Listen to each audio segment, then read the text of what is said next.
अब ये देख रहे होंगे आपके सुपरिटेंडेंट अब ऑपरेशन शुरू कर रहे हैं, इंस्पेक्टर्स भी साथ हैं और ताजिर बरादरी भी यहाँ पर साथ है जो उनके नुमाइंदे हैं। वो इस ऑपरेशन में इंतज़ामिया के साथ इसलिए हैं कि रास्ते यहाँ पर बंद हो जाते हैं, दुकानों के बाहर रेडियाँ लग जाती हैं, गाड़ियाँ लग जाती हैं। उसकी वजह से यहाँ पर पैदल चलने वालों के साथ साथ जो गाड़ियाँ आती हैं उनको भी आने जाने के लिए बड़ा मसला होता है। इसके बारे में जिस तरह से आप देख रहे थे कि शिकायत वो कर रहे थे कि हम मुसलसल शिकायत करते हैं लेकिन कोई एक्शन नहीं होता। अगर एक्शन होता भी है तो ये रेडी वाले आगे चले जाते हैं और जब ये आगे जाते हैं तो ये सड़कें फिर बंद हो जाती हैं।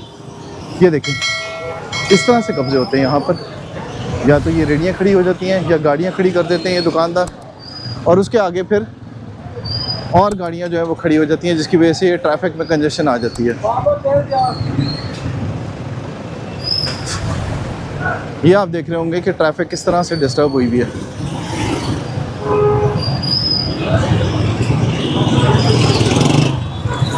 अब ये देखिए लोग सामान अपना उठा के भाग रहे हैं